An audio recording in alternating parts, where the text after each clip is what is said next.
Всем привет, друзья! В эфире программа «Пропеллер». Привет! Сегодня с нами наш новый соведущий Иван Пронин. Здравствуйте, друзья! Наш выпуск вообще полностью посвящен активному отдыху. Не так ли? Ну, поддержите меня! Эй, да!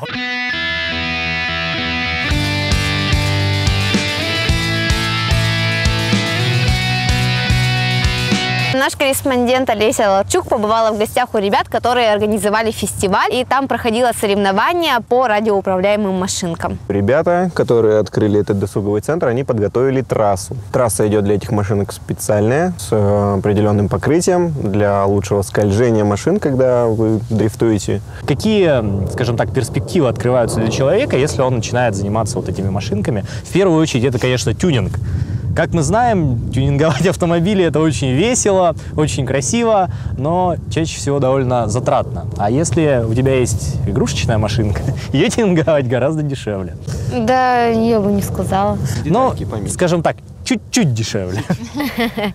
В зависимости от масштаба. 1 к 5 самая такая большая машинка, 1 к 5 на бензиновом двигателе существует, да. А электро, они идут, самая большая, если я не ошибаюсь, 1 к 10. Это вот, которые в парке стоят, да, там и дети на них, там, и родители стоят на пульте их и катают.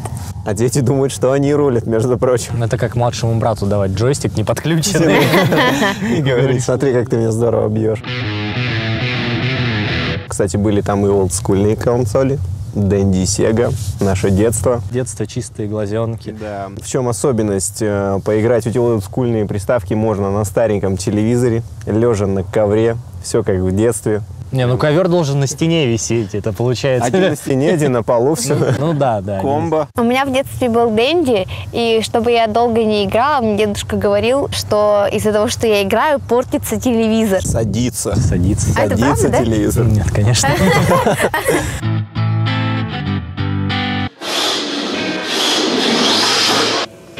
Привет! Сегодня мы посетили одно прикольное место, где можно поиграть в дрифт, настолки, видеоигры и просто хорошо провести время.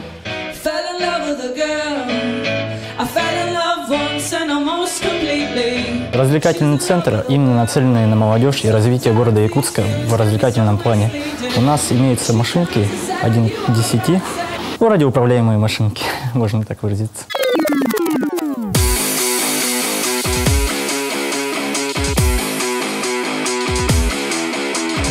У них расстояние идет управления до 15 метров. Они именно рассчитаны, эти машинки, для дрифта, а не для того, чтобы погонять. На них можно делать разные финты. Маленький настоящий автомобиль, можно выразиться так. У них есть аккумуляторы, двигатели, колеса.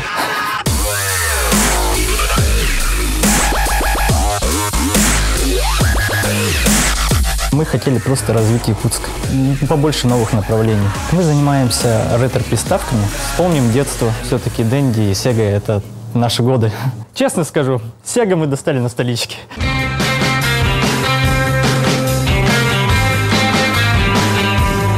Если честно, я без понятия, что сказать. Я здесь работаю уже почти как месяц. Работа для меня как бы игровые приставки, машинки. Ну, в общем, не напрягающая работа. А вот мы сейчас играли в Джанго, там есть какие-то особые хитрости, может быть? Но, думаю, надо физику знать хорошо. И нужно сделать так, чтобы ходы были такими, чтобы следующему оппоненту было тяжелее сделать ход. Самый жестокий удар в истории Mortal Kombat. Вот он. Давай. Сейчас. Вот он. Это классика. В то время мы собирались кучами, вот как-то так же у кого-нибудь на квартире играли, вот. А приставка была далеко не у всех.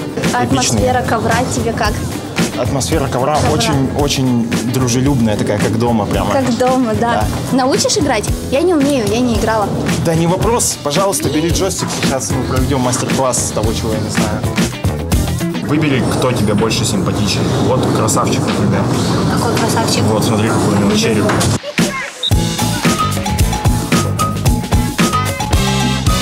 Клево, да? Мне кажется, что это как в бильярде. Типа, я не умею играть, куда мне нажимать, а сейчас ты начнешь меня выносить. Хорошо, что мы не на деньги играем. В детстве играла в Паладина. А в Марио? Нет, не играла. Все, я пошел.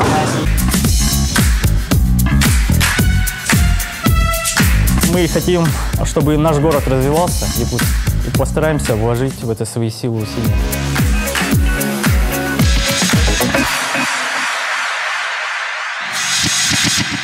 Кстати, вы заметили, что давно нет наших друзей Костика и Славика? Ах, вот почему. Ребята у нас очень спонтанные, уехали ни с того ни с сего в другой город. Сначала они, если я не ошибаюсь, доехали до Нейрунгри, а далее сели на поезд и поехали в Новосибирск. Я могу сказать, что, конечно, не одобряю их как сотрудников передачи, потому что мы здесь сидим в итоге немножко не в полном составе. А с другой стороны, как человек, который очень любит авантюры, я завидую. Я завидую, да, белой завистью, потому что это очень здорово, так сидеть вечером и сказать, что давайте в Новосибирск, может. Особый колорит, что добавляет, что они поехали на поезде. Не ахти какая экономия, но сколько романтики.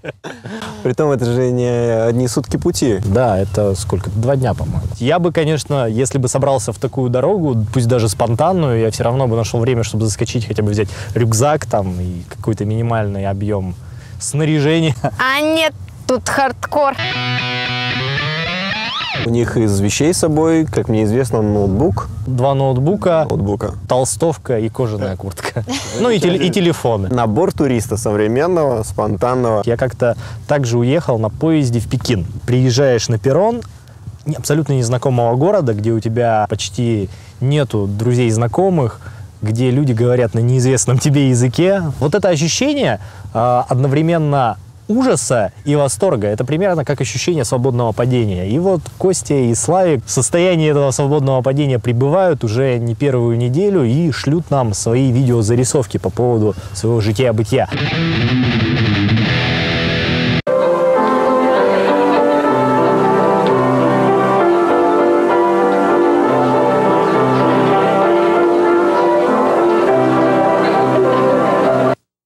К нам приехала машина, и мы поехали в другой город.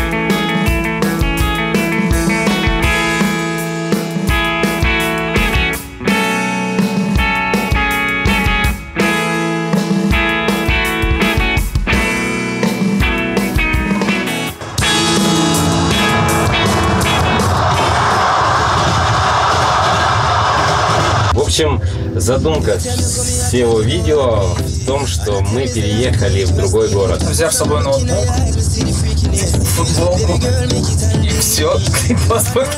Больше у меня ничего больше нет. У меня ноутбук, все, что на мне, и вот здесь вот кожанка. То есть мне ее сейчас придется одеть, потому что мне ее некуда пихать. Да, но самое главное — вера в себя. Пока у нас 2000 рублей, и сейчас мы посмотрим, будем что-то делать. А пока мы просто выйдем на вокзал и будем радоваться, потому что мы все-таки приехали. Тут на улице очень жарко. Мы вообще по погоде одеты. В общем, мы не очень хорошо выглядим. Слава и борода. Я скажу тебе, да? У меня усы. И борода тоже присутствует. Увидимся, надеюсь, когда мы уже будем посвежее. Так, нам надо перейти, как я понял. Мы почти заватимся. Сегодня ночевали с Славиной сестры. Стали выглядеть получше. Побрились, помылись. Сейчас идем часовые планы на квартиру. У нас, правда, немного денег не хватает.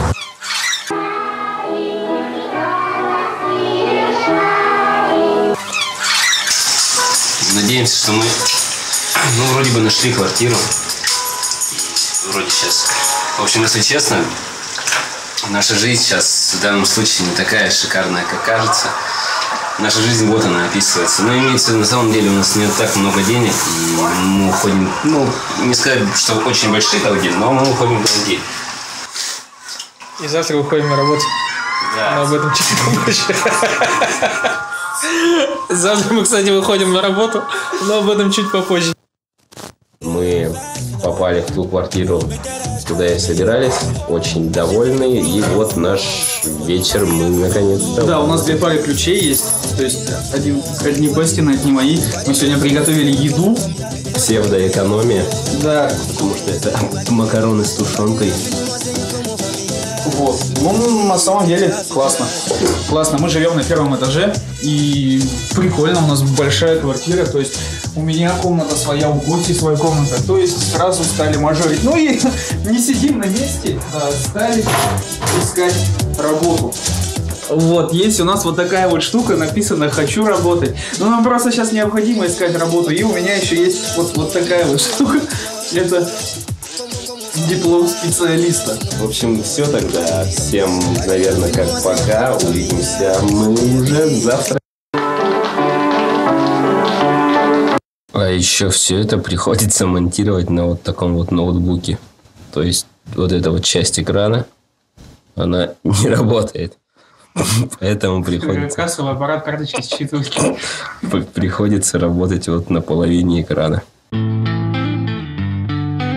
Ну, кто может похвастаться подобными историями? Ну, у меня не подобная история, но мы с девчонками, наша команда КВН, тоже ездили в Хабаровск. На самолете летели до Благовещенска, и с Благовещенска до Хабаровска на поезде. Мы очень долго у нас проходило...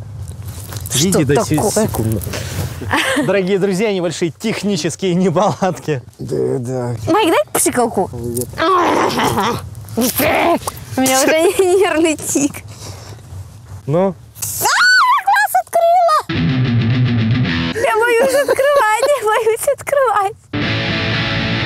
В Благовещенске нас встретили друзья. Мы провели там целый день, погуляли по городу и поехали на поезде до Хабаровска. Многие девчонки ездили на поезде первый раз. Поезд был пустой, чистый, безумно романтично ехать, когда тебя провожает закат и парни с цветами. Ну да вот, не в этом дело. Конечно. Но в итоге поехали и ни капельки не пожалели.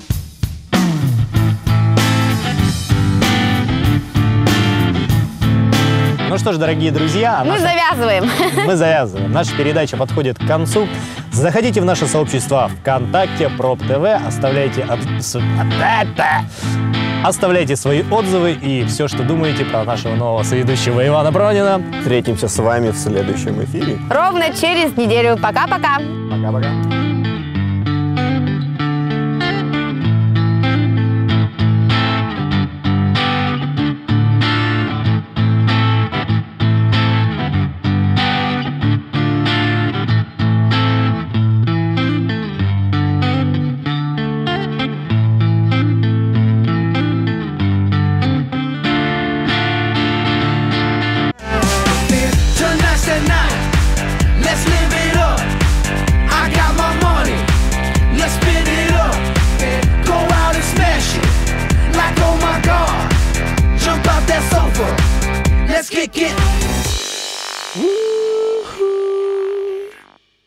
Якутский колледж инновационных технологий приглашает школьников 9 и 11 классов получить престижные специальности: сервис на транспорте, операционная деятельность в логистике, право и организация социального обеспечения, земельно-имущественные отношения, экономика и бухгалтерский учет. ЕКИТ. Будущее в твоих руках.